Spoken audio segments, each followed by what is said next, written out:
फातिहा। बिस्मिल्लाहिर्रहमानिर्रहीम।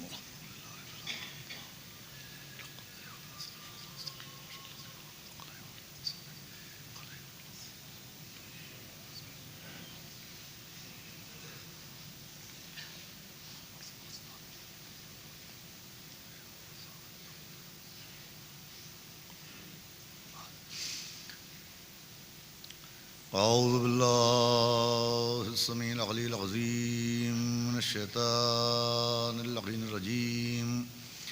बिस्मिल्लाहिर्रहमानिर्रहीम।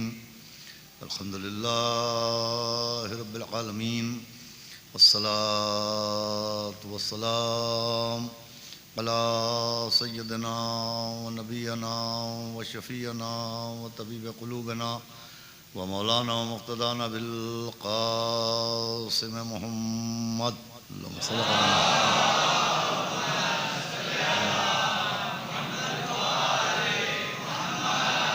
व आलिहि तय्यबीन अत्ताहिरीन अल-मासूमीन व लअनतुल्लाहि अला अअदाइहिम अजमईन मिन यौमिना हाज़ा इला यौमिद्दीन।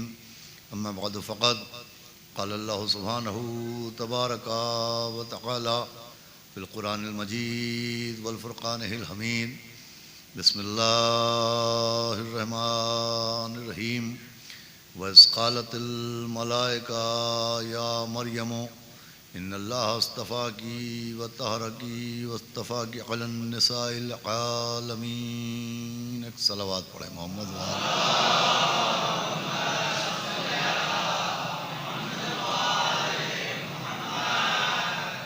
हज़रत अज़दारानो सोगवाराने जनाब मासूम आलम, ये मेरे लिए बाइस शरफ़ है कि पहली मरतबा बसिलसिले शहादत मासूम आलम हज़रत बतूल बिनत रसूल जनाब फ़ातिमा ज़हरा सलामुल्लाह अलैहा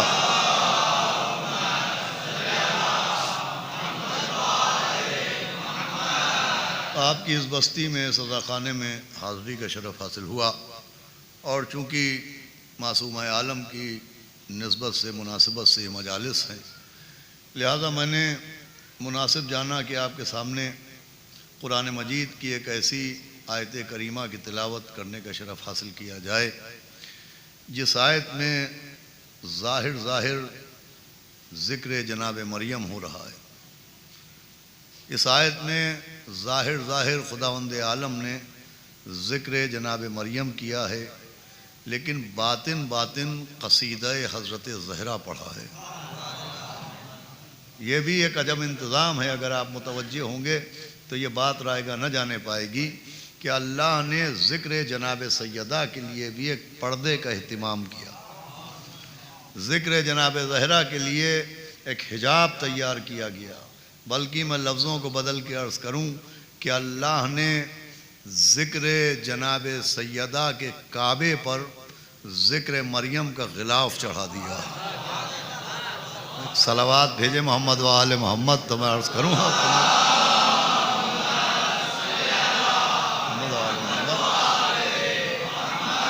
कि जनाब सैयदा का क़सीदा ही पढ़ा तो ज़िक्र मरियम के पर्दे में पढ़ा गया और ऐलान हुआ कि वह क़ालतिल मलाइका, पैगंबर से मुखातिब हो के कहा कि मेरे पैगंबर वो वक्त याद दिलाइए कि जब फ़रिश्तों ने बीबी मरियम को ख़िताब करके फ़रमाया कि बीबी मरियम अल्लाह ने आपको मुंतखब कर लिया है, अल्लाह ने आपको पाकीज़ा करार दिया है और आलमीन की औरतों पर आपको बरतरी व फ़ौक़ियत अता की गई है।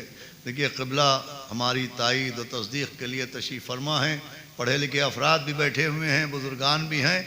ये कुरान पढ़ने वाले और तदब्बुर के साथ कुरान पढ़ने वाले, तफक्कुर के साथ कुरान पढ़ने वाले, ताक़ुल के साथ कुरान पढ़ने वाले इस बात की गवाही देंगे कि ये कुरान का एक मुसलसल अंदाज़ है कि खुदावंद आलम मुसलसल पैगंबर इस्लाम को गुज़रे हुए वाक़यात और माजी की बातें और गुज़रे हुए क़िस्सों की जानिब मुतवज्जे करता है और यूँ गुफ्तगू होती है कि वो मौका याद दिलाइए और वो क़िस्सा याद दिलाइए, उस नबी का वो वाक़या याद दिलाइए, कभी वो मौका याद दिलाइए जब आदम के पैकर में रूह डाली गई, कभी वो वक्त याद दिलाइए कि जब नूह सफ़ीना बना रहे थे, कभी वो वक्त याद दिलाइए कि जब इब्राहीम बेटे के गले पर छुरी चला रहे थे, कभी वो मौका याद दिलाइए कि मूसा दरिया पर रास्ता बना रहे थे, कभी वो मौका याद दिलाइए कि याकूब फ़र्जंद के गम में आंसू बहा रहे थे, कभी वो मौका याद दिलाइए कि यूनुस बत्न माही में तस्बीह फरमा रहे थे, कभी वो मौका याद दिलाइए कि ईसा परिंदों को ज़िंदा फरमा रहे थे। ये मुसलसल गुज़रे हुए वाक़यात और बीती हुई बातें और गुज़रे हुए क़िस्से याद दिलवाए जाते हैं। हालांकि वो अम्बियाए मा सबक़ जिनका कलमा हमको पढ़ना नहीं है, वो रसूलान मा सबक़ जिनकी शरीयत पे हमको चलना नहीं है, बार बार उनके वाक़यात याद दिलाए जा रहे हैं। कभी इस नबी का क़िस्सा, कभी उस रसूल की बातें, कभी उस पैगंबर का मोजज़ा, कभी इस नबी का क़िस्सा। ये क्या सबब क्या है, ये क्यों गुज़री हुई बातें और गुज़रे हुए अम्बिया के वाक़यात क्यों याद दिलाए जा रहे हैं? तो अज़ीज़ों, शायद एक सबब तो ये हो कि वो अम्बिया जिनका ज़िक्र बार बार कुरान में हो रहा है और पैगंबर के ज़रिए उनका ज़िक्र याद दिलाया जा रहा है, वो अम्बिया अपनी कौमों के लिए मोहसिनीन थे, एहसान करने वाले थे। उन्होंने अपनी कौमों पर एहसान किया और अल्लाह एहसान करने वालों का ज़िक्र बार बार इसलिए याद दिला रहा है कि मिजाज खुदा ये है कि अल्लाह ईमान फरामोश को बर्दाश्त कर लेता है लेकिन एहसान फरामोश को बर्दाश्त किया। अल्लाह ईमान फरामोश को मौका दे देता है लेकिन एहसान फरामोश को मौका नहीं देता। आप मुझसे दलील पूछिए, मैं आपको वाक़यात कुरान की तरफ मुतवज्जे करूं कि जनाब नूह जैसा नबी अपनी उम्मत के लिए बद्दुआ कर रहा है कि पालने वाले इन्हें हलाक कर दे, इन्हें फिन्नार कर दे, इन पे अजाब नाजिल कर, लेकिन फ़ौरन पहली बद्दुआ पे अजाब नाजिल नहीं हुआ। कौम नूह को मौका दिया गया, हुक्म दिया गया, अभी और तबलीग कीजिए, अभी और कोशिश कीजिए, अभी और दलीलें दीजिए, शायद ये सुधर जाएं, शायद ये संभल जाएं। जनाब नूह की कौम को मौका दिया गया कि शायद ये सुधर जाएं, जनाब लूत की कौम को मौका दिया गया कि शायद ये सुधर जाएं। अब एक तरफ कौम नूह और कौम लूत है कि जिसको मौका दिया जा रहा है कि शायद ये सुधर जाएं, शायद ये संभल जाएं, शायद ये सही राह पे आ जाएं, लेकिन दूसरी तरफ इब्लीस ने जब हज़रत आदम के सजदे का इनकार किया तो उसके गले में फ़ौरन तौक़े लानत पहनाया गया, उसे एक दिन का मौका नहीं दिया गया। मैं कहूँगा पालने वाले ये क्या मामला है? जनाब नूह की कौम को मौका दिया, जनाब लूत की कौम को मौका दिया, मगर इब्लीस को मौका क्यों ना दिया? आवाज़ आएगी वो कौमें ईमान फरामोश हैं, इब्लीस एहसान फरामोश है। और मारें आप, इब्लीस एहसान फरामोश है। भाई एहसान ही तो था कि ज़मीन पर रहने वाला आसमान पर बुलाया गया, जिन्नात था फरिश्तों में बिठाया गया, पस्ती से बुलंदी पर बुलाया गया, ये एहसान फरामोश था। और आप मुतवज्जे होंगे तो गुफ्तगू के आगाज़ के लिए आपके जहन को अपने जहन से जोड़ने के लिए मैं ये बात भी ज़रूर अर्ज़ करूँगा कि जनाब नूह की कौम में, वो जनाब लूत की कौम में और इब्लीस में एक फ़र्क ये भी था कि इन कौमों ने नबियों से ऐलान नबूवत सुना था, किसी नबी का पैकर बनते हुए नहीं देखा था। तवज्जो है कि नहीं आपकी? भाई किसी ने नबी का पैकर बनते हुए नहीं देखा था, मगर इब्लीस ने जनाब आदम से ऐलान नहीं सुना था, पैकर आदम बनते हुए देखा था, जिसमें आदम बनते हुए देखा था। भाई कुरान गवाही दे रहा है कि अल्लाह ने पैकर आदम को दोनों हाथों से बनाया। भाई अल्लाह दोनों हाथों से आदम को बना रहा था, इब्लीस देख रहा था। अल्लाह ने दोनों हाथों से आदम को बनाया, इब्लीस ने देखा। एक पैगाम ये भी दिया गया कि जो सुन के इनकार करे उसे मौका दिया जाएगा, लेकिन जो दोनों हाथों से बनता देखे, अरे यार भाई जो सुन के इनकार करे उसे मौका दिया जाएगा, लेकिन जो दोनों हाथों से बनता देखे और इनकार करे उसे मौका नहीं दिया जाएगा। चाहे आसमान में इनकार करे, चाहे गदीर के मैदान में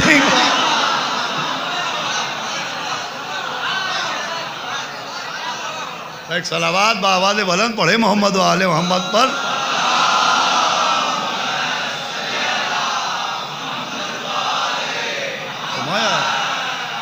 तो अज़ीज़ान गिरामी, एक सबब तो यह है कि वह क़ालतिल मलाइका, गुज़रे हुए वाक़यात, फ़रिश्तों की बातें, अम्बिया के क़िस्से, इसलिए कि वो साहिबान एहसान हैं, एहसान करने वाले हैं।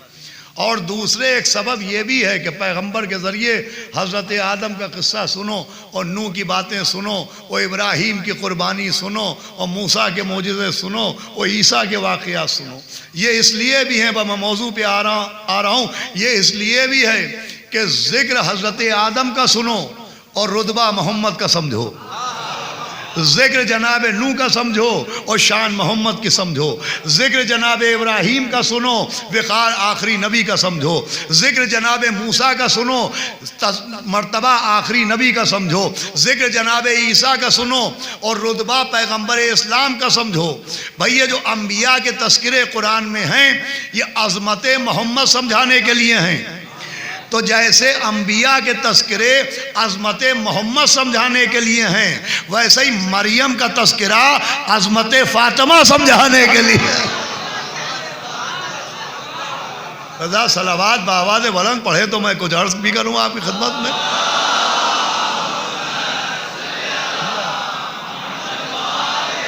साहिबान बैठे हैं भैया, बीबी मरियम का तज़किरा जीना बनाया गया है अज़मत सैयदा तक पहुँचाने के लिए। यह बीबी मरियम का तज़किरा तमहीज़ बनाया गया है अज़मत सैयदा समझाने के लिए कि जब इमरान की बेटी का ये मर्तबा है तो मोहम्मद की बेटी का क्या मर्तबा होगा। अब जनाब मरियम का मर्तबा यह है कि साहिबान फ़हम बैठे हैं, ऐलान हुआ वह इस क़ालतिल मलाइका या मरियम इन्नल्लाह अस्तफ़ा की, कि अल्लाह ने बीबी मरियम, अल्लाह ने आपको मुंतखब कर लिया, अल्लाह ने आपको चुन लिया। अरबी ज़बान में इस्तफ़ा कहते हैं मुंतखब करने को, इस्तफ़ा कहते हैं चुन लेने को।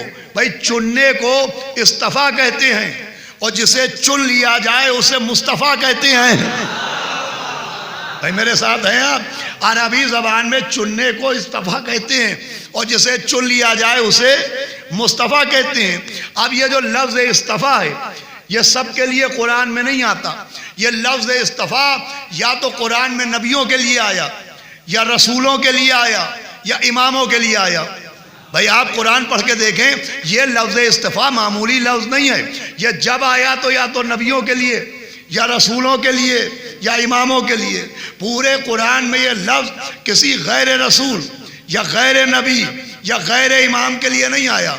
बिस्मिल्लाहिर्रहमानिर्रहीम, इन्नल्लाह अस्तफ़ा आदमा व नूहा, कि हमने आदम को मुंतखब किया, हमने नूह को मुंतखब किया। ये लफ्ज़ आया तो नबी के लिए, रसूल के लिए, फिर आया तो इमामों के लिए कि बिस्मिल्लाहिर्रहमानिर्रहीम सोम्मा और असनल किताब अल्लज़ीन अस्तफ़ैना मिन इबादिना, कि हमने अपने बंदों में से कुछ बंदों को चुन लिया है, मुंतखब किया है। भाई बलागत कुरान भी देखें, पढ़ना मेरा काम, समझना आपका काम। आयत क्या कह रही है कि हमने अपने बंदों में से कुछ बंदों को चुन लिया। अल्लाह ने बंदों में से चुना है, बंदों से चुनवाया नहीं है।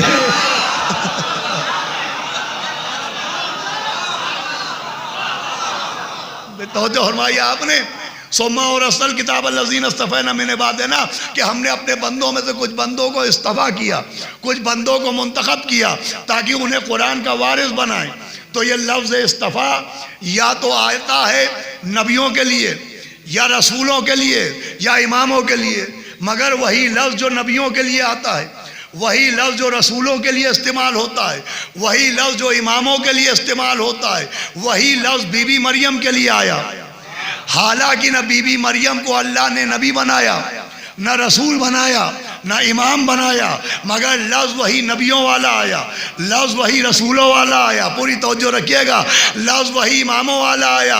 मैं कहूँगा पालने वाले बीबी मरियम को न नबी बनाया जाएगा, न रसूल बनाया जाएगा, न इमाम बनाया जाएगा। ये इनके साथ लफ्ज़ इस्तफ़ा क्यों आया? आवाज़ आएगी हम मरियम को नबी तो नहीं बनाएंगे, रसूल तो नहीं बनाएंगे, इमाम तो नहीं बनाएंगे, मगर एक मासूम की माँ तो बनाएंगे। आप बेदार होकर सुनिएगा, हम मरियम को एक मासूम की माँ तो बनाएंगे। इसका मतलब मासूम की माँ इत्तेफाक से मासूम की मां नहीं बनती भाई, अल्लाह पहुंचा के नहीं। मासूम की मां इत्तेफाक से मासूम की मां नहीं बनती है, अल्लाह के इंतखाब से मासूम की मां बनती है। अल्लाह के इंतखाब से मासूम की मां बनती है। अब दुनिया फैसला करे कि जो एक मासूम की मां हो, जब वो अल्लाह का इंतखाब है तो जो 11 मासूमों की मां हो,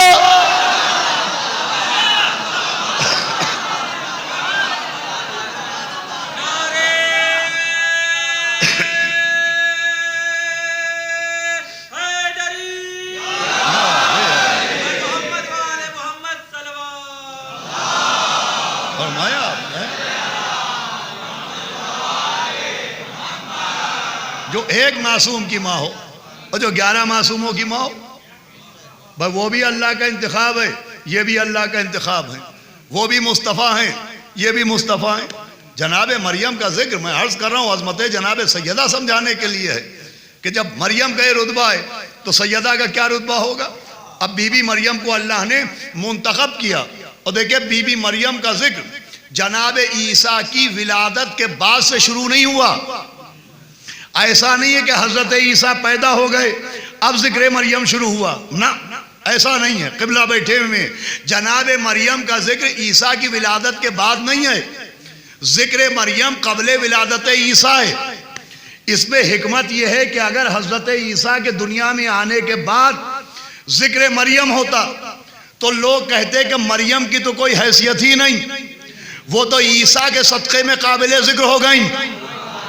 भाई क्या सुन रहे हैं आप, वो तो बेटे की वजह से काबिल जिक्र हो गई। भाई ईसा का जिक्र ईसा के विलादत से पहले जिक्र मरियम इसलिए हुआ कि समझो मरियम सिर्फ बेटे की वजह से काबिल जिक्र नहीं है, अपनी वजह से भी काबिल जिक्र हैं। तो जैसे मरियम सिर्फ रिश्ते की वजह से काबिल जिक्र नहीं है, अपनी वजह से भी काबिल जिक्र हैं, वैसे ही सैयदा सिर्फ रिश्तों की वजह से मोहतरम नहीं है, रिश्ते सैयदा की वजह से मोहतरम है। यही वजह है जब हदीस किस्सा में तारुफ हुआ तो रिश्तों के जरिए सैयदा का तारुफ नहीं हुआ, सैयदा के जरिए रिश्तों का तारुफ।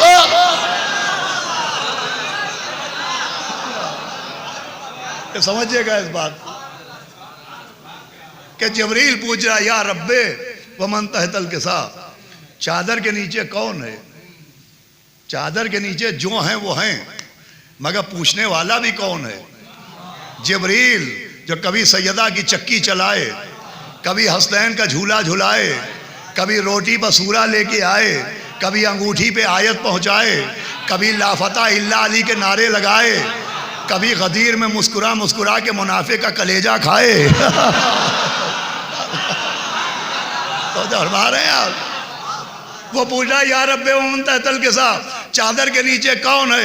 आवाज़ हम अहले बैत नबुव्वा व मादन रिसाला, ये नबूवत के अहले बैत हैं, ये रिसालत के मादन हैं। हम फातिमा व अबूहा व बालोहा व बनूहा, 1000 मरतबा पढ़ा गया है, 1000 मरतबा सुना गया है। मैं आपकी खिदमत में कुछ और अर्ज कर रहा हूँ। कौन अहले बैत, जरिए तारुफ बीबी फातिमा को बनाया। आम तौर पर लोग समझते हैं कि जो चादर के नीचे आ जाएं वो अहले बैत हैं। चादर अहले बैत की पहचान है, अहले बैत होने का सबब नहीं। जैसे कमली नबी की पहचान है, नबूवत मिलने का सबब नहीं। ऐसा नहीं कि जो भी चादर में आ जाता वो अहले बैत बन जाता। अरे जबरील भी तो चादर में आए थे, लेकिन छठा कह के छठे रहे। सलावात भेजा मोहम्मद आले अहमद।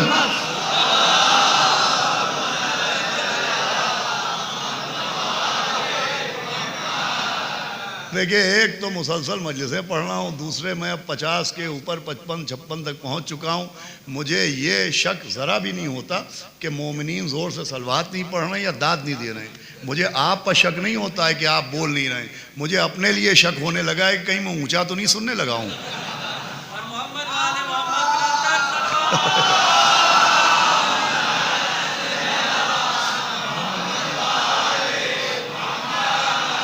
और ये बात भी मैं कहता रहता हूँ, देखिए वो अफराद जो 60 प्लस हैं, 60 बरस के ऊपर के हैं, अगर वो दाद न दें, वो ज़ोर से सलवात न पढ़ें, वो हाथ न उठाएं, तो उनसे कोई शिकवा ही नहीं है। इसलिए कि जो 60 बरस के ऊपर के अफराद हैं वो अपने हिस्से की दाद अपने ज़माने के मौलवियों को दे चुके हैं। हमें शिकवा इन नौजवानों से है, ये जो तुम लोग बैठे हो बुरा न मानना, ये तुम लोगों से है कि अभी से अंकल चिप्स न बनो। सलावात भेजे मोहम्मद वाले मोहम्मद।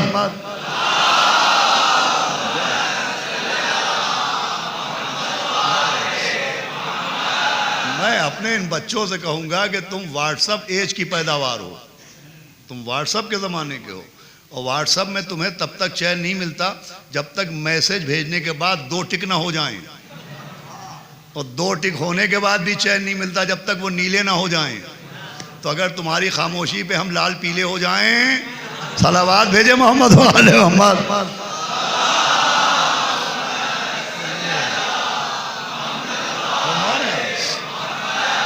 तो भाई हमारा मैसेज, हमारा बयान, हमारा नुक्ता डिलीवर हो गया। इसकी दलील हमको भी बावाज़ बुलंद सलावात की शक्ल में चाहिए। एक और सलावात पढ़ दे मोहम्मद वाले मोहम्मद।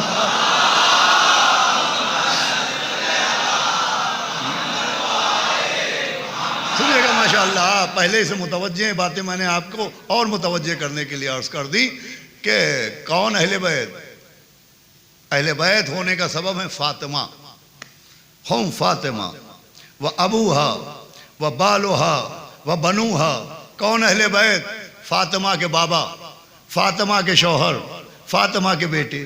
इसका एक मतलब ये भी हुआ कि अहले बैत होने के लिए जो फ़ातिमा का बाबा होगा वो अहले बैत, जो फ़ातिमा का शौहर होगा वो अहले बैत, जो फ़ातिमा का बेटा होगा वो अहले बैत, जो फ़ातिमा का बेटा होगा वो अहले बैत, जो फ़ातिमा का बेटा होगा, जो फ़ातिमा का बेटा होगा।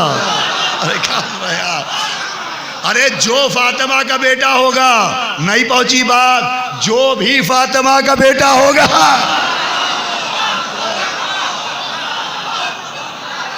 जिसे तारीख कहे ये फ़ातिमा के बेटे वो भी अहले बैत, तो जिसे फ़ातिमा कहते हैं अब्बास मेरा बेटा।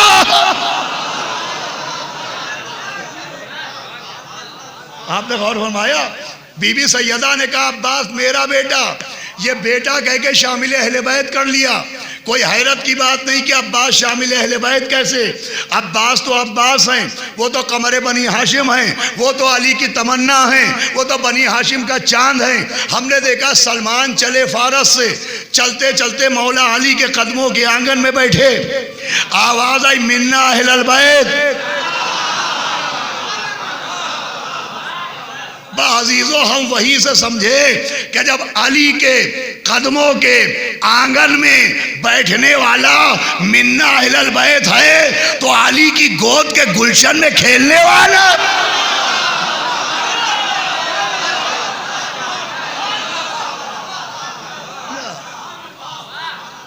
अब इस पर एक बात ये कही जाती कि साहब ये जो जनाब अब्बास, जनाब सैयदा ने अपना बेटा कहा, ये तो एक ख्वाब की बात है। एक आलिम दीन ने, आइए आ जाइए और इधर आ जाइए, जगह आए, सलावात पढ़ें मोहम्मद वाले मोहम्मद।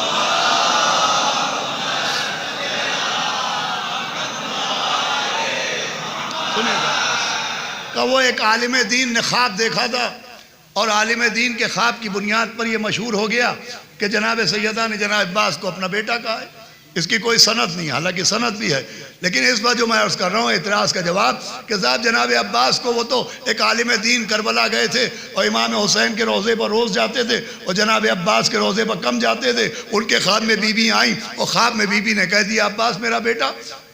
और ख्वाबों की क्या हैसियत है, यह अजीब कौम है जो ख्वाबों पर आज़ादारी करती है। ख्वाब में ताबूत देखा, ताबूत सजा लिया, ख्वाब में अलम देखा, अलम उठा लिया, ख्वाब में मजलिस देखी, मजलिस कर ली, ख्वाब में नज़्र देखी, नज़्र दे दी। इस्लाम में ख्वाबों की क्या अहमियत है? अरे इस्लाम में ख्वाबों की अहमियत ना होती तो बकरीद के दिन आपके हाथ में बकरे की रस्सी ना होती।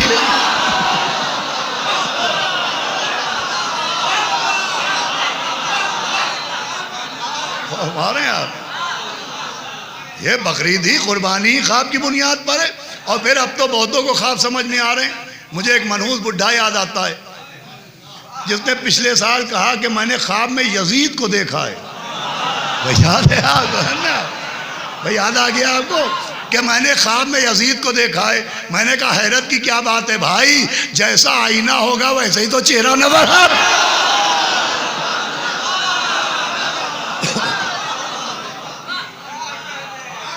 कदम ख्वाब की क्या अहमियत, तो बात आ गई, सुनते चलिए ख्वाब की क्या अहमियत।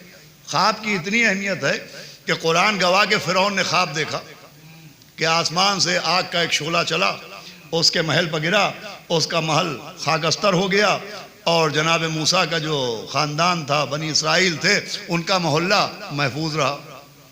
तो जब वो जागा फिरौन, तो उसने अपने नजूमियों से कहा कि मैंने ख्वाब देखा है कि एक आग का शोला आसमान से मेरे महल पर गिरा और मेरा महल जल के खाक हो गया। तो नजूमियों ने कहा इस ख्वाब की ताबीर यह है कि बनी इसराइल में एक बच्चा पैदा होगा जो तेरी तबाही का सबब बनेगा, तेरी हलाकत का सबब बनेगा।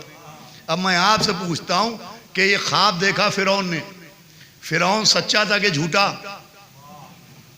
झूठा था ना, इतना बड़ा झूठा कि अपने को रब्बे आला कहता था, खुदाई का दावा करता, तो उससे बड़ा झूठा कौन होगा? ख्वाब देखने वाला था झूठा, फिरौन था झूठा। लेकिन मुझे बताइए, झूठे ने जो ये ख्वाब देखा, तो ये ख्वाब सच्चा निकला कि झूठा? भाई आप बताएं, ये ख्वाब सच्चा निकला कि झूठा? का साहब ख्वाब तो सच्चा निकला। जनाबे मूसा उसकी हलाकत का सबब बने, जनाबे मूसा का आना उसकी बर्बादी का सबब बना। तो ख्वाब देखा था झूठे ने, लेकिन झूठे का ख्वाब झूठा नहीं निकला। अरे भाई क्या मेरी बात पहुंच रही है कि नहीं? झूठे का ख्वाब झूठा नहीं निकला। क्यों? कहा भाई ख्वाब का रिश्ता एक मासूम से था। भाई ख्वाब का रिश्ता एक मासूम से था। इसका मतलब जिन ख्वाबों का ताल्लुक मासूमों से होता है, अगर वो ख्वाब झूठे भी देखते हैं तो ख्वाब सच्चे निकलते हैं। कि ख्वाब की क्या अहमियत है? ख्वाब की यह अहमियत है कि जनाब यूसुफ को अल्लाह ने ख्वाबों की ताबीरों का इल्म दिया, और यही खासा था उनकी नबूवत का। एक कैदी ने कहा कि यूसुफ, मैंने ख्वाब देखा है, तुम ताबीरें बताते हो। मैंने ख्वाब देखा है कि सर पे मेरे सीनी है, सीनी में रोटियां हैं और रोटियों को चिड़ियां खा रही हैं। इस ख्वाब की क्या ताबीर है? तो जनाब यूसुफ ने कहा इस ख्वाब की ताबीर यह है कि बादशाह वक्त तुझ पर नाराज़ होगा, तुझे मौत की सज़ा दी जाएगी, तेरे सर पर गुर्ज मारा जाएगा, तेरा भेजा बाहर आएगा और वह चील कौवे खाएंगे। ये है इस ख्वाब की ताबीर। तो उस कैदी ने कहा लगाया, वो कहा यूसुफ, मैं तो मजाक कर रहा था, मैंने कोई ख्वाब वाब देखा ही नहीं, मैं तो झूठ बोल रहा था। यूसुफ मुस्कुराए का तुम जो कह रहे हो वो झूठ होगा, लेकिन मैंने जो कहा है क्या सुना है यार? का तुम जो कह रहे हो वो झूठ होगा, मगर मैं जो कह रहा हूं वो झूठ नहीं होगा, वो सच निकलेगा। इसका मतलब मासूम की शान ये है कि अगर मासूम के सामने कोई झूठा झूठ बोले तो झूठ का असर जाहिर नहीं होता, जो मासूम कह दे उसका असर जाहिर होता है। अब समझ में आया कि कुछ झूठों ने एक झूठा जनाजा बनाया। अरे क्या एक जिंदा को मुर्दा कह के अली के सामने लाए, तो झूठों ने जो कहा उसका असर जाहिर नहीं हुआ, अली ने जो कह दिया उसका असर जाहिर हो गया। सलावत पढ़े मोहम्मद वाले मोहम्मद पर।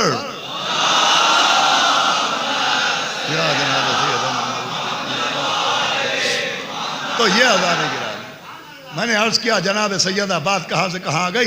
जैसे मरियम सिर्फ जनाब ईसा की वजह से मोहतरम नहीं है, अपनी वजह से ही मोहतरम है, वैसे ही सैयदा रिश्तों की वजह से मोहतरम नहीं है, रिश्ते सैयदा की वजह से मोहतरम है। इसीलिए बीबी मरियम का जिक्र अज़मत सैयदा समझाने के लिए किया गया। और मैंने अर्ज किया जनाब ईसा के दुनिया से आने से पहले जिक्र मरियम हुआ। जनाब मरियम, तफसीर में जनाब मरियम के वालिद का नाम था जनाब इमरान, इमरान नाम के 3 गुजरे हैं। जनाब इमरान मरियम के वालिद, जनाब हुन्ना जनाब मरियम की वालदा। एक दिन अल्लाह ने इमरान को बशारत दी, बात तवज्जो सुनिएगा, तमहीद तमाम हुई। जनाब इमरान को बशारत दी कि इमरान, हम आपको एक बेटा देंगे और उसे नबी बनाएंगे। एक बेटा देंगे उसे नबी बनाएंगे।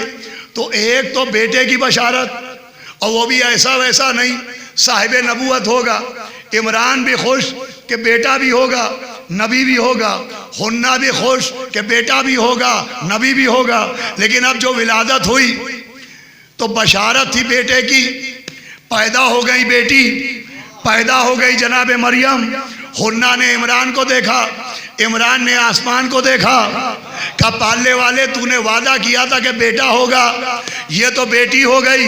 आवाज़ है इमरान सब्र करो, हम तुम्हें बेटा देंगे, मगर बेटा बेटे की शक्ल में नहीं देंगे, बेटी के जरिए देंगे। भाई खुदा के लिए मेरे करीब आइए, हम बेटा देंगे मगर बेटा बेटे की शक्ल में नहीं देंगे, बेटी के जरिए देंगे। अल्लाह ने एक वादा इमरान से किया कि बेटा देंगे, एक वादा आखिरी नबी से किया, इन्ना आतैना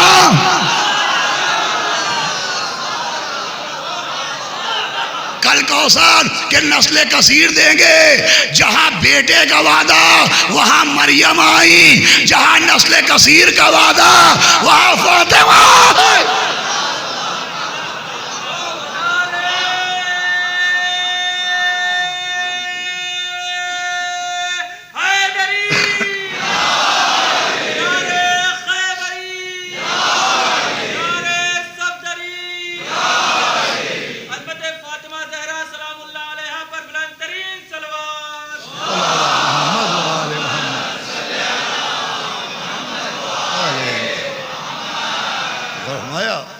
वहां भी बेटी यहां भी बेटी।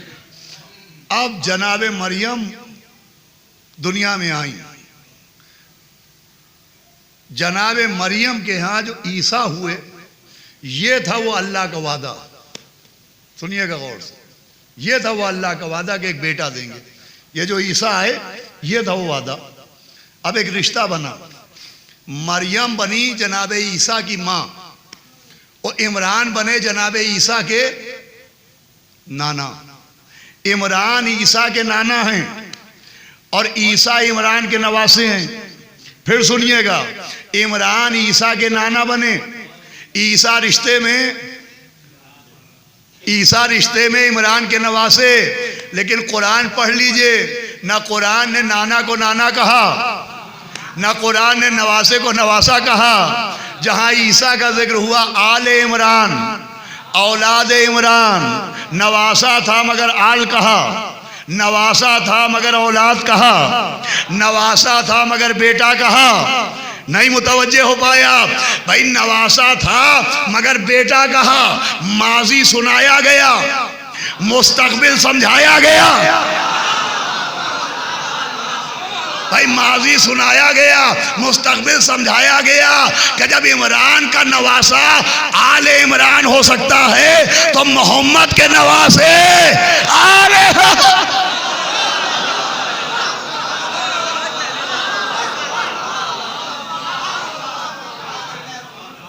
सलावत पढ़े मोहम्मद वाले मोहम्मद पर।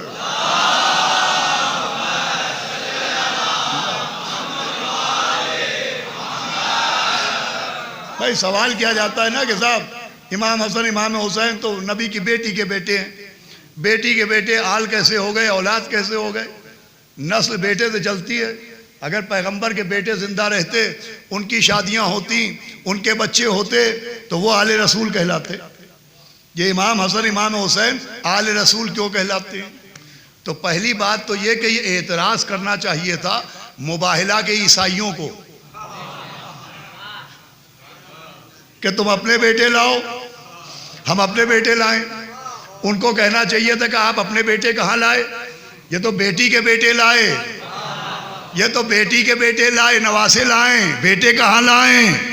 लेकिन उन्होंने नहीं कहा। जिंदगी भर मुझे अफसोस रहेगा, इंजील पढ़ने वाले समझ गए, कुरान पढ़ने वाले।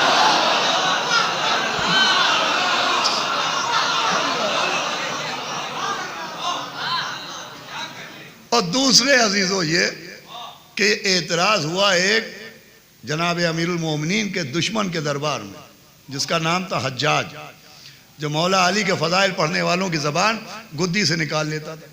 उसके दरबार में एक फ़कीह अहले बैत थे, जनाब यहिया, अपने दौर के फ़कीह थे। जनाब यहिया को गिरफ्तार करके लाया गया तो हज्जाज ने सिपाहियों से पूछा कि यहिया का जुर्म क्या है। तो कहे चौराहे पर खड़े हुए कह रहे थे कि इमाम हसन और इमाम हुसैन नबी की औलाद हैं, आले रसूल हैं, आले मोहम्मद हैं। तो हज्जाज की त्योरियों बल पड़े, कहा यहिया आप इन्हें औलाद रसूल कहते हैं? तो उन्होंने मुस्कुरा के कहा मैं कहता नहीं हूँ, मैं दिल में यकीन भी रखता हूँ, मैं मानता भी हूँ। तो ये मुबारकपुर या उसके जवार या अमीलों की बात नहीं है, लखनऊ के अज़ा खाने की बात नहीं है, बम्बई के मेंबर की बात नहीं है, बेंगलोर के किसी इमामबाड़े की बात नहीं है, यह हज्जाज के दरबार की बात है। सुलगते हुए चेहरे, दहकती हुई आंखें, लपकते हुए नेज़े, चमकती हुई शमशीरें और एक अली का चाहने वाला। हज्जाज ने कहा कि यहिया या तो आप कुरान से दलील दे दीजिए वरना हम आपका सर काट लेंगे। यहिया ने हज्जाज की आंखों में आंखें डाली, का तमीज़ से बात करो, हम अली के चाहने वाले हैं, दलील देने में दबते नहीं हैं, सर देने में डरते नहीं।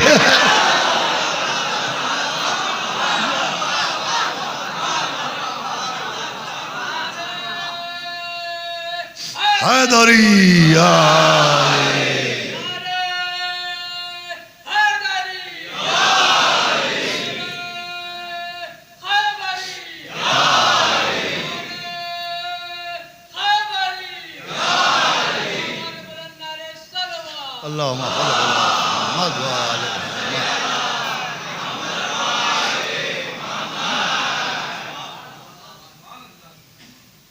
तो जैसे ही जनाब यहिया ने कहा तो हज्जाज ने कहा अच्छा दलील दीजिए, आप कुरान से साबित कीजिए कि इमाम हसन इमाम हुसैन आले रसूल है। अब देखिएगा लुत्फ की बात क्या है। और उसके बाद हज्जाज ने खुद कहा कि देखिए कुरान की दलील दीजिएगा मगर आया मुबाहिला ना पढ़िएगा, इसी को कहते हैं अक्ल पर पत्थर गिरने। दलील मांगने से पहले खुद ही दलील पेश कर दी, तो कहा आया मुबाहिला ना पढ़िएगा। तो जनाब यहिया ने कहा चलो छोड़ो, आया मुबाहिला नहीं पढ़ता, ये बताओ सूरह अनाम याद है तुम्हें? तो कहा याद है। कहा सूरह अनाम सुनाना। अब जो हज्जाज ने सूरह अनाम पढ़ना शुरू किया तो सूरह अनाम में एक आयत में अल्लाह ने हज़रत नूह से लेके हज़रत ईसा तक मुसलसल बहुत से पैगंबरों का जिक्र ज़ुर्रियत नूह के उन्वान से किया है। बहुत से अंबिया का तस्करा हज़रत नूह की ज़ुर्रियत के उन्वान से किया है। उस ज़ुर्रियत के उन्वान के तहत जनाब नूह ईसा के दादा साबित होते हैं, जनाब ईसा जनाब नूह की औलाद साबित होते हैं। जैसे ही यहिया ने ये हज्जाज से आयत सुनी, कबर रुक जाओ हज्जाज, ये क्या आयत है, ये क्या रिश्ता है, ये क्या सिलसिला है, इसमें नूह ईसा के क्या हुए और ईसा जनाब नूह के रिश्ते में क्या बने? तो हज्जाज ने कहा इस आयत के मुताबिक जनाब नूह ईसा के दादा हैं और जनाब ईसा जनाब नूह की औलाद हैं। यहिया ने मुस्कुरा के कहा क्या बात करते हो हज्जाज, जब ईसा के कोई बाप ही ना था तो ये दादा कहां से आ गए? हाय हाय हाय, जब ईसा के कोई बाप ही ना था तो ये दादा कहां से आ गए? हज्जाज ने कहा वो मरियम की वजह से औलाद नूह है। अरे इतनी सी बात तेरी समझ में नहीं आती, जैसे वो मरियम की वजह से औलाद नूह हो गए या फातिमा की वजह से औलाद मोहम्मद हो गए। सलावत भेजे अहमद वाले मोहम्मद।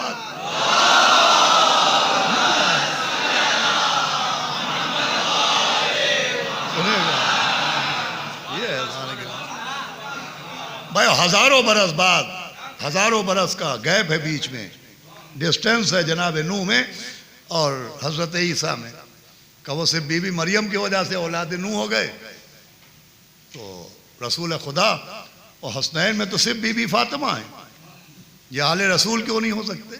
तो आप लोगों ने दाद दी, आपने सलवात पढ़ी, आपने वाह वाह की, आपने सुभान अल्लाह कहा, आपके चेहरों के गुलाब खिले, तो ये तो होना ही चाहिए। आपकी रगों में खून नहीं, माओ की तहारतों का सबूत दौड़ता है। ये वो जवाब था कि रवायत में है कि हज्जाज ने भी कहा कि क्या कहना यहिया, सुभान अल्लाह यहिया, जज़ाक अल्लाह यहिया, ये आयत तो मैंने देखी ही नहीं थी। मैं कहूँगा बुग़्ज़ अली में दिखाई कितना देता है। सलावात भेजे मोहम्मद वाले मोहम्मद, कितना दिखाई देता। अजीज़ो जनाब मरियम, मैं मुसलसल अर्ज़ कर रहा हूँ कि मरियम तमहीद हैं अज़मत सैयदा समझाने के लिए। इसीलिए बड़ी डिटेल के साथ बीबी मरियम का जिक्र हुआ, बड़ी तफसील के साथ बीबी मरियम का जिक्र हुआ। खाली विलादत ईसा के बाद नहीं, खुद बीबी मरियम की विलादत से पहले। और फिर कुरान में मौजूद है, पढ़े लिखे लोग तस्दीक करेंगे कि जब जनाब मरियम दुनिया में आई तो जनाब मरियम की वालिदा ने मन्नत मानी थी, नज़र मानी थी, मन्नत मानी थी, नज़र मानी थी। यह बाज़ इरशाद का बयान नहीं है, यह कुरान है कि जनाब मरियम की वालिदा ने नज़र मानी थी, मन्नत मानी थी। आज हम मन्नतें मानते हैं, आज हम नज़रें मानते हैं। आज हमसे सवाल होता है ये मन्नत कहाँ से लाए, ये नज़र कहाँ से लाए, ये कलावे कहाँ से लाए, ये दस्तरखान कहाँ से लाए, ये नियाज़ें कहाँ से लाए। भाई साहब कुरान की अलमारी में रखी थी, वहीं से निकाल लाए।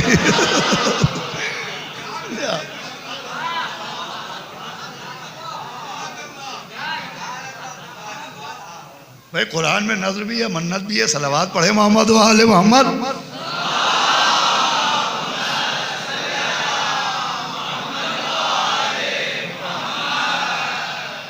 जनाब मरियम की वालिदा ने नज़र मानी थी, मन्नत मानी थी कि जो बच्चा पैदा होगा उसे बैतुल मक़दस में मैं वक़्फ़ कर दूंगी।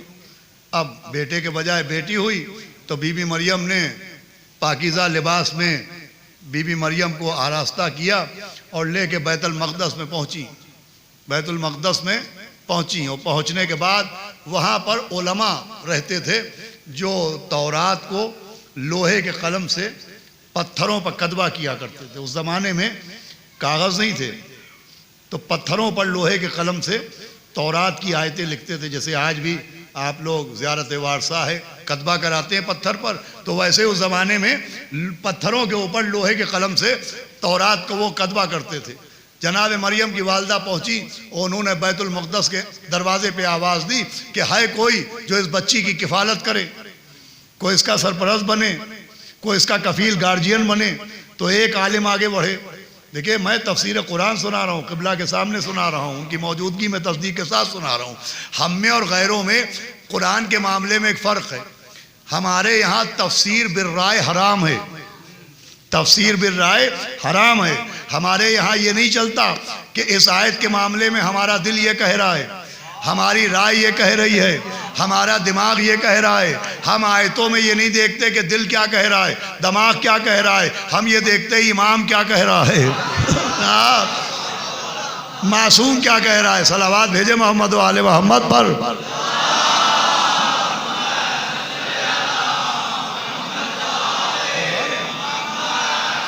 हम तफसीर मासूम का सहारा लेते हैं। तो मैं आपको तफसीर मासूम सुना रहा हूँ कि उन्होंने कहा है कोई जो इसका कफ़ील बने। तो एक आलिम आगे बढ़े, वो कहा इस बच्ची की किफ़ालत मैं करूँगा। दूसरे ने कहा इसकी किफ़ालत मैं करूँगा। तीसरे आगे बढ़े कहा इसका कफ़ील मैं बनूँगा। तो जब उनमें आपस में बहस होने लगी तो अल्लाह ने कहा आप लोग बहस न कीजिए कि कफ़ील मरियम कौन बनेगा, कफ़ील मरियम भी हम चुनेंगे। आप न बनाएं कफ़ील मरियम, आप न चुने कफ़ील मरियम। ये जाहिलों से नहीं कहा गया, ये जाहिलों से नहीं कहा गया, उलमा से कहा गया। माजी सुनाया गया, मुस्तकबिल समझाया गया। अरे क्या सुनाया कि जब कफ़ील मरियम चुनने का हक जाहिलों को नहीं मिलता तो जानशीन नबी चुनने का हक वो उलमा है, उनको हक नहीं दिया तो किसी और को हक क्या होगा। कहा आप बहस ना करें, आप ऐसा करें अपने अपने लोहे के कलम उठाएं और आए दरिया के किनारे आए। सारे उलमा ने अपने लोहे के कलम उठाए और दरिया के किनारे आए। आवाज़ आई कि अपने लोहे के कलम दरिया में डालो। जिसका लोहे का कलम पानी में डूब जाएगा वो खारिज अज़ फहरिस्त किफ़ालत मरियम हो जाएगा, और जिसका लोहे का कलम पानी पर टिका रहेगा, पानी पर रुका रहेगा, सतह आप पर रुका रहेगा, वो कफील मरियम बनाया जाएगा। क्या कानून बना के जिसका कलम गर्क हो जाएगा, लोहा डूब जाता है, वो कफील मरियम नहीं बनेगा जिसका लोहे का कलम पानी पर ठहरा रहेगा। सारे उलमा ने अपने लोहे के कलम दरिया में डाले, सबके लोहे के कलम गर्क हो गए। उन्हीं में हजरत ज़करिया नबी भी थे।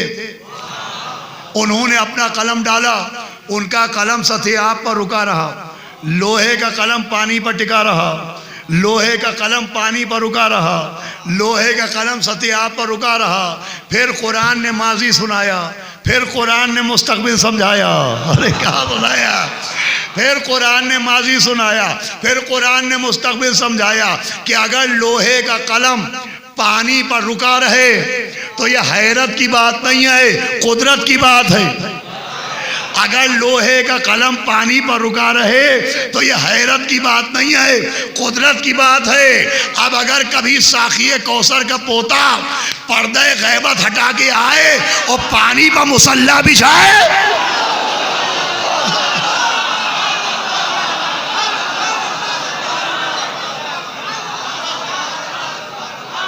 तो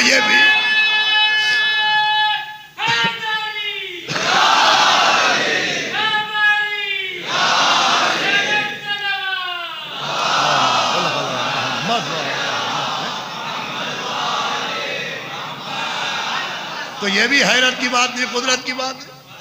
कहता है पानी में मुसल्ला कैसे बिछ सकता है, लोहे का कलम पानी पर कैसे टिक सकता है? का मुसल्ला कैसे बिछेगा जैसा लोहे का कलम रुका था? कसा वो तो अल्लाह की कुदरत है। तो ये भी अल्लाह की कुदरत जानिए। अल्लाह की कुदरत अल्लाह की कुदरत है। कोई मेडिकल स्टोर की दवा थोड़ी है जो एक्सपायर हो जाए।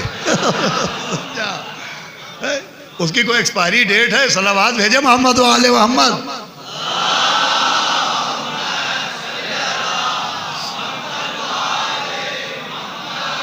ये कुरान का तरीका है। कुरान मैंने अर्ज किया माजी सुनाता है, मुस्तकबिल समझाता है।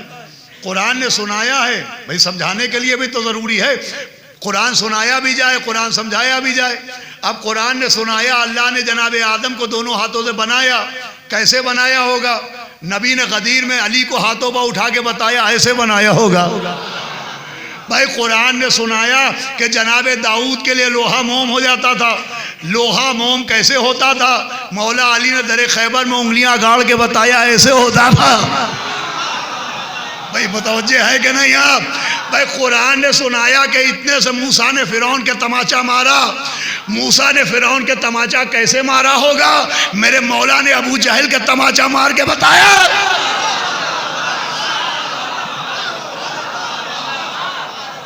ऐसे मारा होगा। कुरान ने सुनाया कि आगोश मरियम में ईसा ने दुनिया में आते ही कलाम किया। अब आगोश मरियम में ईसा कैसे बोले होंगे? 13 रजब को नबी की गोद में अली ने बताया।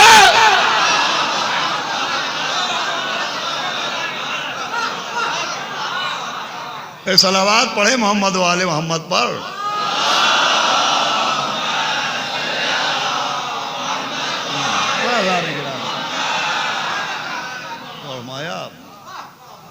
तो कहा अपने अपने लोहे के कलम डालो। सबके लोहे के कलम डूब गए। हजरत ज़करिया नबी का लोहे का कलम पानी पर टिका रहा। 2 तफसीरें, कुछ ने लिखा है जनाब ज़करिया जनाब मरियम के बरादर नस्बती थे, बहनोई थे, कुछ ने खालू लिखा है।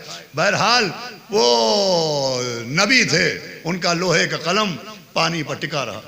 आवाज़ खबरदार, कोई मरियम के करीब जाने न पाए, किसी का साया मरियम पर पड़ने न पाए, कोई मरियम को गोद में उठाने न पाए। ज़करिया बिस्मिल्लाह आप बढ़ें, आप मरियम की किफ़ालत करें। ये क्यों? ये इसलिए कि मरियम थी मासूमा और ज़करिया थे मासूम। पढ़ना मेरा काम है, समझना आपका काम है। चाहे यहाँ समझिए चाहे घर जाके समझिएगा। मरियम थी मासूमा, ज़करिया थे मासूम। कुरान ने कानून बनाया है कि मासूम की किफ़ालत करने वाला गैर मासूम नहीं होगा। मासूम की किफ़ालत करने वाला गैर मासूम नहीं होगा। कहाँ गए जनाब अबू तालिब का कलमा ढूंढने वाले? अरे आजमत मरियम ज़्यादा या आजमत मोहम्मद ज़्यादा? शान मरियम ज़्यादा या शान मोहम्मद ज़्यादा? जब मरियम की किफ़ालत करने वाला गैर मासूम ना हुआ तो मोहम्मद की किफ़ालत करने वाला गैर मोमिन कहाँ था?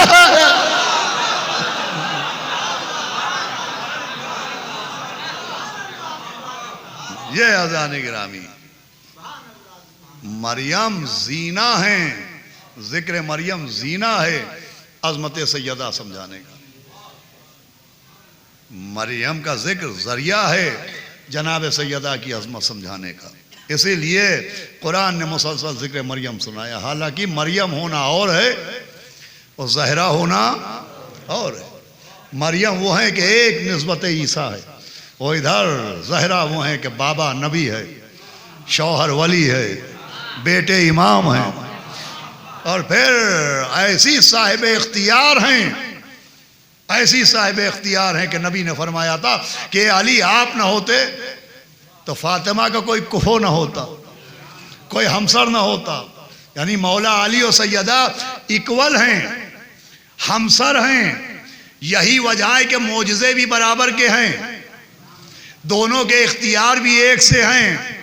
अगर शौहर ठोकर मार के मुर्दा जिंदा कर रहा है तो सैयदा नमाज पढ़ के दुल्हन को जिंदा कर रही है।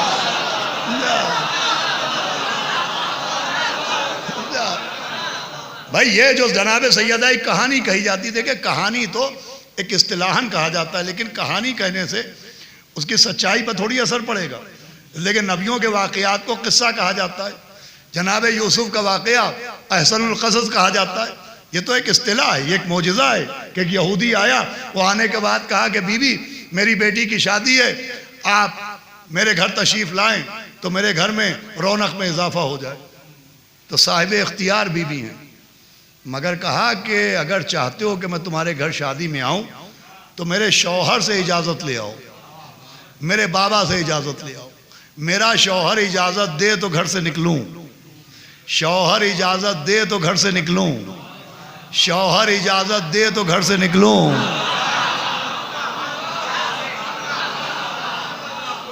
काश ये आवाज़ किसी और कान में भी पहुंच जाती।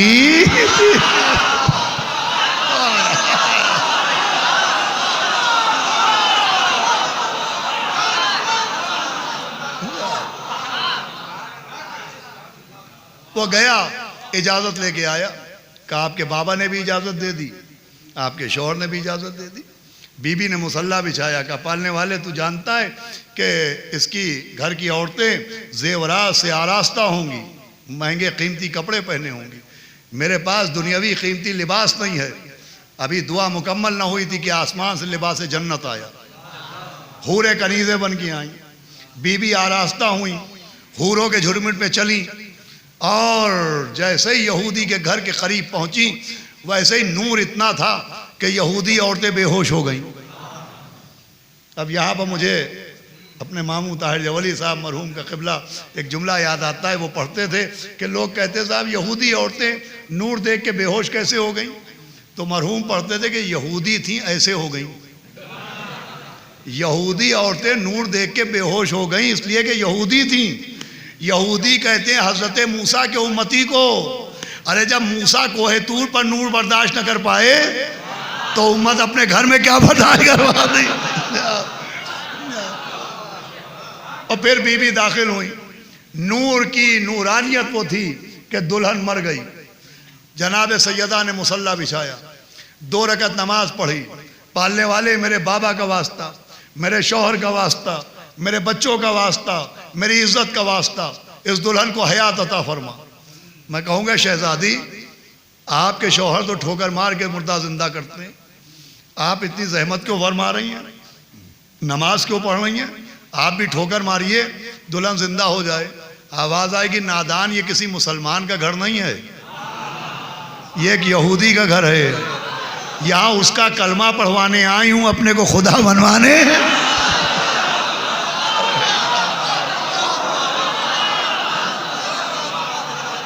तो जो है आपकी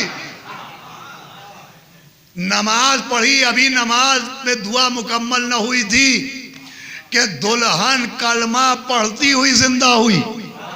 बस गुफ्तगू को तमाम कर रहा हूं। जिंदा हो के कलमा नहीं पढ़ा भाई, दुल्हन ने जिंदा हो के कलमा नहीं पढ़ा, कलमा पढ़ती हुई जिंदा हुई। ये दो बातें अलग है ना, जिंदा हो के कलमा पढ़ना और कलमा पढ़ते हुए जिंदा होना। वो जिंदा हो के उसने कलमा नहीं पढ़ा, कलमा पढ़ते हुए जिंदा हुई।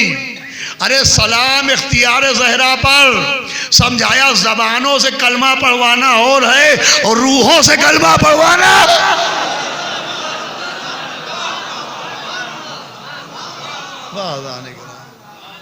ये है ज़ाते हजरत ज़हरा, जिनके अय्याम गम हैं, जिनके सोग में आप सोगवार हैं। अल्लाह सलामत रखे तमाम हमारे उन फ़क़हा उलमा को कि जो अज़ाए जनाब सैयदा को बेपनाह फ़रोग़ दे रहे हैं, खुसूसन आगाए वहीद खुरासानी मज़िलहुल आली और तमाम उलमा बड़े पेश हैं, तमाम बस्ती के क़रिये के हर जगह के उलमाए किराम भी, मोमिनीन किराम भी, जिनको मुतवज्जे किया जा रहा है और ये फ़र्ज बिछाया जा रहा है, इसलिए कि ये सिर्फ अक़ीदत नहीं है। सैयदा का ज़िक्र, सैयदा की अज़ा को फ़रोग़ देना, ये अक़ीदत नहीं है, ये ज़रूरत है। ये ज़रूरत है कि दुनिया को हक़ाइक़ तक पहुँचाया जाए। ये ज़िक्र और ये एहतिमाम इसलिए है कि हम अकेले जन्नत नहीं जाना चाहते, हम चाहते हैं हक़ाइक़ मालूम हो, सब लोग साथ में जन्नत चलें। अब किसी के कदमों में शिम लिपट जाए तो हम क्या करें, किसी का मुक़द्दर इब्ने मुलजिम बन जाए तो हम क्या करें। बहरहाल ये ज़रूरत है, ज़रूरत के तहत कलमा पढ़ने वाले तहक़ीक़ करें कि आखिर वो बीबी जो इस मर्तबे पर फायज़ है, क्या वजह हुई कि 18 बरस के सिन में हाथ में असा ले लिया, क्या सबब था कि अपना मरसिया अपने आप पढ़ती थी कि सुब्बत अलैया मसाइबुल्लाह वन्नहा। बाबा वो मुसीबतें पढ़ी कि अगर दिनों वो पढ़ती तो मिसले शब तारीख हो जाती। अपना मरसिया अपने आप पढ़ती थी। 18 बरस का सिन था। जनाब फ़िज़ा क़िबला एक किताब है मख्तल मोहसिन के नाम से, फ़ारसी में, और वो तर्जुमा हो के उर्दू में अब्बास बुक एजेंसी में मिलती है, मैंने पढ़ी है वो। उसमें एक रवायत है, एक वाक़या है कि जनाब फ़िज़ा कहती हैं कि जब से मेरी शहज़ादी पर दरवाज़ा गिराया गया, मैं देखती थी कि अव्वल तो वो खड़े होकर नमाज नहीं पढ़ पाती थी, वो बैठे बैठे नमाज पढ़ती थी। और फिर रात में नमाज पढ़ने के बाद, नमाज शब के बाद, आप उस जले हुए दरवाजे के पास आती थी जो जला के गिरा दिया गया, जिससे पसलियाँ शिकस्ता हो गई, जिससे मोहसिन शहीद हो गए। आप जले हुए दरवाजे की लकड़ियाँ सूंघती थीं और सूंघ के चीख मार के रोती थीं। फ़िज़ा कहती है मैंने कई बार गौर किया, तो एक बार मैंने पूछा, बीबी आप जले हुए दरवाजे की लकड़ियाँ सूंघ के रोती क्यों हैं? तो आवाज़ दी, फ़िज़ा तुझे क्या मालूम, मुझे इन लकड़ियों के अंदर से अपने मोहसिन के खून की खुशबू आती है, मुझे इन लकड़ियों में से अपने मोहसिन के लहू की खुशबू आती है। देखिए अजीज़ों, आवाज़ें बुलंद हो रही हैं आप। मैं इंशाअल्लाह 2-4 मिनट मसाइब पढ़ूँगा, इसलिए कि यही माल मजलिस है, इसी के लिए आप जमा हुए हैं। वो बीबी जो पूरे साल अपने हुसैन का पुरसा लेने आती है, यह उसकी आज़ादारी का ज़माना है, उसकी सोगवारी का ज़माना है। लाशें हर घर से निकलती हैं, मैयतें हर घर से निकलती हैं और रोने की आवाज़ें हर घर से बुलंद होती हैं। लेकिन जिस घर से मैयत निकलती है 2 साल बाद, 10 साल बाद, उसी घर से कभी ना कभी बारात भी निकलती है। जिस घर से रोने की आवाज़ें आती हैं, उसी घर में 2-4 महीने के बाद बच्चों के हंसने की आवाज़ें भी आती हैं। लेकिन हाय खाने ज़हरा, हाय जनाब सैयदा का घर, कि यहाँ मैयतें ही मैयतें नज़र आ रही हैं। देखिए ये वाक़या अपने जहन में रखिएगा कि जनाब सैयदा जले हुए दरवाजे की लकड़ियाँ सूंघती थी और सूंघने के बाद चीख मार के रोती थी कि मुझे अपने मोहसिन के खून की खुशबू आ रही है। जनाब सैयदा इस दुनिया से 3 जमात-उस-सानिया को गुजर गई। उसके बाद 50 बरस गुजरे, कि करबला में सैयदा का भरा घर उजड़ गया, अब्बास के बाजू काट डाले गए, अकबर का सीना छेद दिया गया, कासिम का लाशा पामाल हो गया, अली असगर के गले पर निशाना ताक के तीर मारा गया, मौला हुसैन के सूखे गले पर खंजर चलाया गया। फिर एक लुटा हुआ काफिला मदीने आया। अब जो मदीने में वो काफिला आया तो उस काफिले में एक सैयदा की बहू भी थी, जिसकी मांग उजड़ी हुई थी, जिसकी गोद खाली थी, नाम उम्मे रबाब था। कभी साए में बैठती नहीं थी, हमेशा धूप में बैठती थी। भाई सैयदा की बहू थी तो सैयदा ही के घर में रहती थी। लेकिन जब उम्मे रबाब दुनिया से चली गई और गुस्ल हो रहा था तो औरतों ने देखा कि जनाब उम्मे रबाब की चादर में कुछ बंधा है। आवाज दी, अरे अली की बेटियों आओ देखो, उम्मे रबाब ने शायद जेवर बांधे होंगे, लेकिन अब जो चादर को खोला तो जेवर नहीं निकले, अली असगर के झूले की लकड़ियां निकली। अरे जिस घर में सैयदा जली लकड़ियां सीने से लगाए, अरे मेरा मोहसिन उसी में उम्मे रबाब, अली असगर के झूले की लकड़ियां, अरे मेरा शशमा। माशाअल्लाह माशाअल्लाह, आवाज़ बुलंद है। अरे मेरा शशमा, हाँ जाने की रात उसी बीबी का मातम है जिसकी पसलियां तोड़ डाली गई। मैं 2-4 साल 10 साल पहले जनाब सैयदा की मजलिसें पढ़ने इंग्लैंड गया था, खुसूसी तौर पर इसी महीने में बुलाया गया था मुझे। वहाँ एक शहर है बर्मिंघम, लंदन के करीब। जब मैंने ये मजलिसें पढ़ी और मैंने जनाब सैयदा की टूटी पसलियों का जिक्र किया तो मजलिस के बाद एक डॉक्टर जो आर्थोपेडिक के डॉक्टर थे, हड्डियों के, वो मेरे पास आए। उन्होंने कहा कि आपने मजलिस पढ़ी ठीक है, लेकिन जब आपने जनाब सैयदा की टूटी पसलियों का जिक्र किया तो अगर आप ज़रा वजाहत करते तो कोहराम बर्पा हो जाता। मैंने कहा मैं समझा नहीं कि मैं वजाहत कैसे करता। तो कहा देखिए मैं आपको बताता हूँ, मैं हड्डियों का डॉक्टर हूँ। हड्डियों का मामला यह है कि हाथ की हड्डी टूट जाए बहुत दर्द होता है, लेकिन प्लास्टर बन जाए दर्द रुक जाता है। पाँव की हड्डी टूट जाए तकलीफ होती है, लेकिन प्लास्टर चढ़ जाए तकलीफ रुक जाती है। लेकिन अगर किसी की पसलियाँ टूट जाए, अल्लाह अकबर, तो जब सांस बाहर आती है तो दर्द होता है, जब सांस अंदर जाती है तो दर्द होता है। यही वजह है सैयदा टूटी पसलियां पकड़े।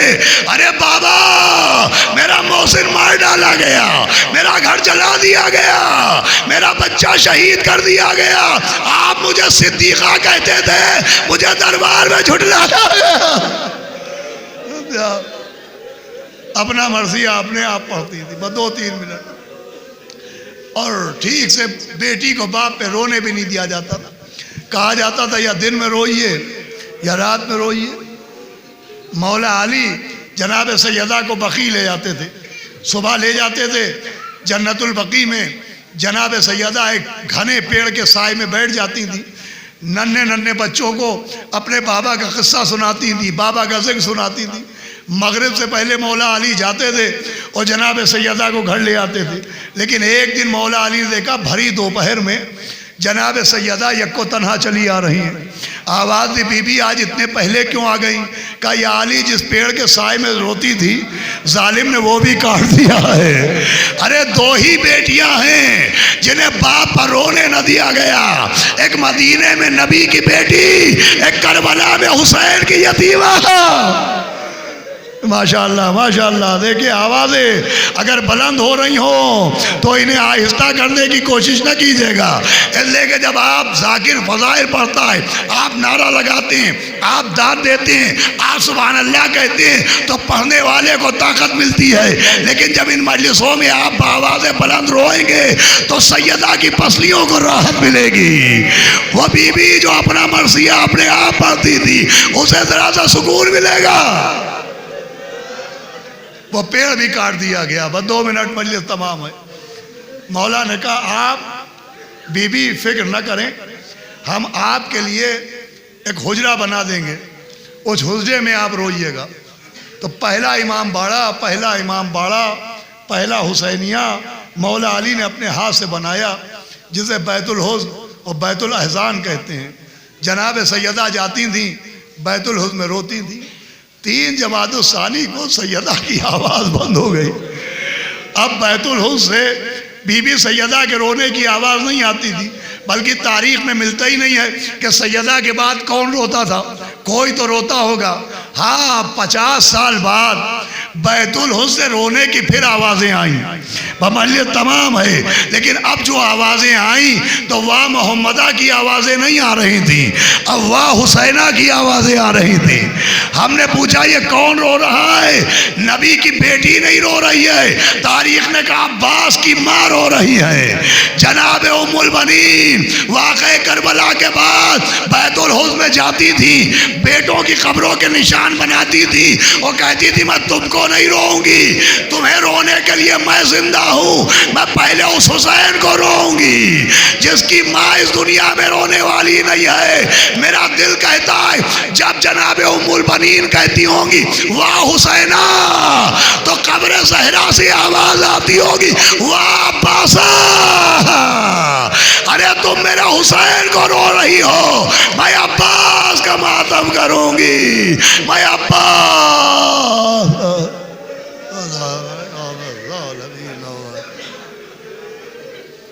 सयालमुल्लज़ीना ज़लमू व यमून